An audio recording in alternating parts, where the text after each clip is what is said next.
De retour sur Radio Sensation Normandie, merci de nous rester fidèles. Votre rendez-vous 10 minutes pour tout savoir, ce qui vous interpelle et vous intéresse, se trouve dans le MAG. Aujourd'hui, on continue un peu notre cheminement et notre parcours dans la découverte de la création d'entreprises. On en parlait il y a de cela quelques jours avec monsieur Pierre Bibé et Alexandra Brogrand. Une signature s'est déroulée récemment dans le centre des affaires, guichet unique précisément, pour le parcours créateur avec on va dire une co-signature avec la présence également donc de la Banque des dépôts et de Madame Masse qui malheureusement n'a pas pu en fait nous rejoindre pour cause d'agenda.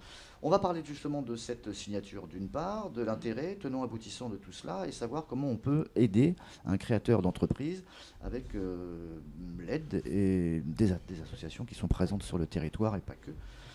Deux invités, Anne-Sophie Pointe, bonjour. Bonjour. Et Valérie Guy, de même. Bonjour. Valérie Guy qui représente Initiativeur, une qui est une association association qui fait basée partie d'un réseau national, Initiative France, et nous sommes basés à Évreux. à Évreux. Mais en fait, on tenait des permanences au guichet unique depuis déjà quelques temps. Voilà, ce qui a conduit progressivement à la signature de cette convention. D'accord. Anne-Sophie Pointe, vous êtes sur Bernay ou pas? Alors, notre siège est sur Rouen. Par contre, tout comme ma collègue, on a une permanence à Bernay depuis pas mal de temps. Je crois que ça fait plus de 10 ans. Et donc, voilà, c'est ce qui a du coup amené à cette signature. On n'a pas parlé de votre étendard, vous êtes de la BGE. Donc, BGE Normandie. Adjointe, voilà, tout à fait. Donc, c'est BGE. Alors, BGE Normandie est une association qui fait de l'accueil, de l'accompagnement et du suivi de porteurs de projets. D'accord. On va accompagner, encadrer les personnes qui veulent créer une entreprise. L'accompagnement, c'est-à-dire, c'est plutôt social, cocooning, machin. On regarde si vraiment on est prêt ou pas, ou c'est plutôt financier. Pas que. C'est-à-dire qu'il y a de tout. L'accompagnement, on va commencer par travailler sur ce qu'on appelle la cohérence personne-projet. Est-ce que la personne est en adéquation avec son projet, avec le métier qu'il veut faire? Ensuite, on va travailler sur l'étude de marché. Est-ce qu'il y a du potentiel sur le territoire pour le projet qu'il veut faire? En regardant un petit peu la concurrence, la clientèle, etc. Et puis derrière, le côté financier avec un plan de financement initial et puis un prévisionnel que l'on fait. C'est ce que fait un peu les chambres de commerce, non? Un petit peu, oui. D'accord. La différence, c'est quoi? La différence, c'est que on va travailler un petit peu plus en amont, pour aller travailler réellement sur la cohérence personne-projet. C'est quelque chose qui est important. L'une comme l'autre, est-ce que ce sont des personnes qu'on vous amène par le biais de Pôle emploi ou d'une autre structure ou pas du tout? Alors, pour rebondir sur ce que disait Anne-Sophie, nous, on va intervenir pas sur cet aspect d'accompagnement-là, c'est-à-dire que nous, Réseau Initiative, on intervient sur le financement et sur l'intermédiation bancaire. C'est-à-dire qu'on va intervenir après la BGE, en l'occurrence, une fois que le business plan, bien sûr, oui. Une fois que le business plan est posé, on va revalider avec le porteur l'ensemble des besoins. Et quand on dit revalider, c'est-à-dire qu'on va refaire point par point, vérifier qu'ils se sont bien appropriés en fait le plan de financement qu'ils ont construit avec BGE. Ou avec d'autres partenaires. Et on va aller chercher les financements pour permettre de boucler ces besoins. D'accord. Donc dans les besoins, dans les ressources, on va aller trouver, si possible, de l'apport personnel. Nous concernant forcément un emprunt bancaire. Et nous pouvons proposer un prêt d'honneur, donc un prêt personnel, sans intérêt, sans garantie personnelle, qui est destiné à augmenter l'apport du porteur dans son projet et faciliter l'intervention de la banque. Donc on va travailler avec les banques pour valider avec eux leur capacité à intervenir sur le projet. D'accord. On a rencontré il n'y a pas si longtemps pour préparer justement cette émission en amont quelqu'un du microcrédit. Est-ce que vous faites appel à cette Alors on est complémentaires justement.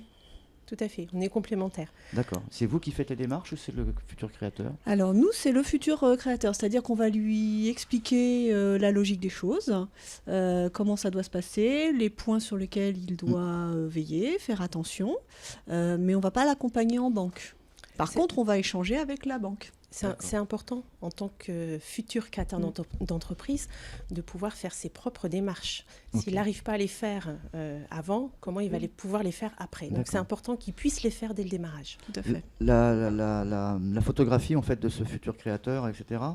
C'est qui? C'est quelqu'un qui sort de Pôle emploi ou pas du tout? C'est quasiment n'importe qui. C'est tout type de personne. Ça peut être une personne qui est étudiante, une personne qui sort de Pôle emploi, une personne qui est encore en activité et qui veut changer, qui veut créer son entreprise, soit par reconversion, soit parce qu'il a envie de créer son entreprise. Il peut y avoir aussi des complications pour quelqu'un qui n'a jamais touché au monde de l'entreprise, qui sort d'un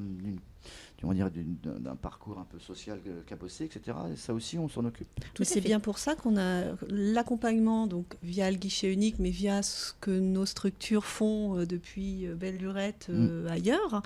Il est bien destiné à ça. En fait, il est à faire en sorte que les gens qu'on va accompagner créent dans de bonnes conditions et avec tous les éléments en main pour que leur entreprise se pérennise. Donc en fait, on les accompagne avant, et Anne-Sophie évoquait tout à l'heure le fait qu'on les accompagne également après. Donc il y a un suivi technique. Nous, on organise des clubs créateurs régulièrement pour les aider à se constituer leur réseau professionnel, à rencontrer d'autres chefs d'entreprise. Et on peut mettre en place un parrainage par un chef d'entreprise expérimenté. Le rôle de tout ça, c'est vraiment qu'ils endossent leur costume de chef d'entreprise. En fait. Des belles réussites depuis combien de temps justement vous êtes dans cette structure vous? Alors moi, ça fait 10 ans que je suis dans la structure. Et on peut avoir aussi un joli bilan, vous avez des belles réussites, des gens qui vous ont épaté, etc. Oui, alors en fait, je dis toujours aux porteurs de projets, on n'a pas de boule de cristal pour vous dire votre entreprise, elle va marcher. Et c'est vrai qu'on a des bonnes surprises. Et forcément des mauvaises surprises qui existent. Dans les belles réussites, on a des entreprises qu'on a aidées et qui sont aujourd'hui avec 60 salariés. Et la personne au démarrage est partie toute seule. D'accord, de la micro ensuite, ça voilà, tout à fait. Pareil pour vous? Bah oui, parce qu'on a un peu les mêmes.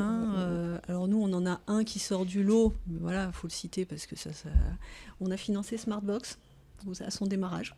Ah d'accord. Pierre-Édouard Stérin. C'est vous alors? C'est nous. Ok. Donc, c'était en 2003. Ok. Bon après il y en a pas, il y en a pas 50 comme lui non plus. Mais pour donner une idée, là encore, lui a démarré seul et voilà. Donc ça veut dire que vous me posiez la question de savoir qui peut. Faut avoir l'envie. Et après, faut s'en donner les moyens en acceptant un accompagnement et c'est ça qui est vraiment important. Qu'est-ce qui bloque pour vous deux dans vos structures différentes actuellement au niveau du fonctionnement, etc., que ce soit étatique, régional, financier? Est-ce qu'il y a des choses qui pourraient être plus, sans tailler de short à personne, des choses qui pourraient être plus simples peut-être? Justement, l'action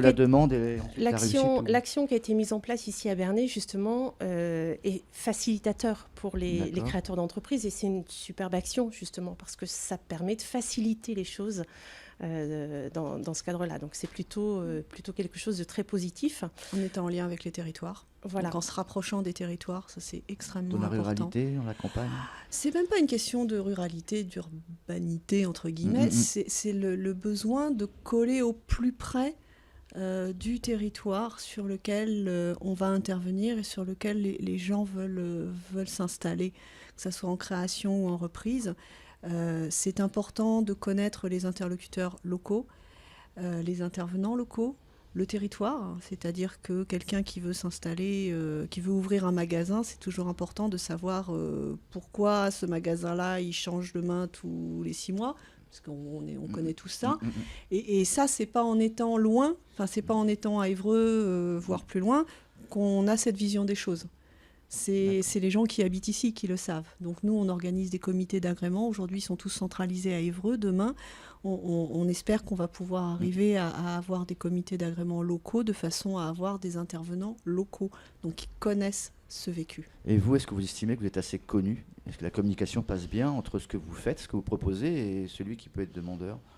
Est-ce que là, il n'y a pas une espèce de désert Je pense que ça pourrait être mieux, forcément. Ouais. On n'est jamais assez connu. On n'est jamais assez connu. Donc le bas blesse à quel moment de la communication? En fait, généralement, on est connu par les portes d'entrée, c'est-à-dire que Pôle emploi est une porte d'entrée et on est connu par cette porte. Mais comment améliorer Peut-être par vous. Voilà, tout à fait. Nous, on est connus par les banques, puisque nous, c'est beaucoup de banques qui nous orientent. Moi, je suis connu par la banque aussi, mais bon, c'est des fois... Peut-être pas dans le même sens. Où est-ce qu'on peut... On vient de nous reprendre notre sablier. Où est-ce qu'on peut vous contacter, vous? Au guichet unique, puisqu'on a des permanences. Le plus simple par rapport au territoire, c'est le guichet unique. Sinon, on est chacun joignable sur Évreux. Voilà. On passe par le guichet unique, c'est plus facile pour vous aussi. C'est beaucoup plus simple et c'est fait pour ça. C'est fait pour ça, voilà. Super. Bon, merci d'avoir accepté notre invitation, mesdames. Merci beaucoup de nous avoir invités. À très vite. Au revoir. Au revoir.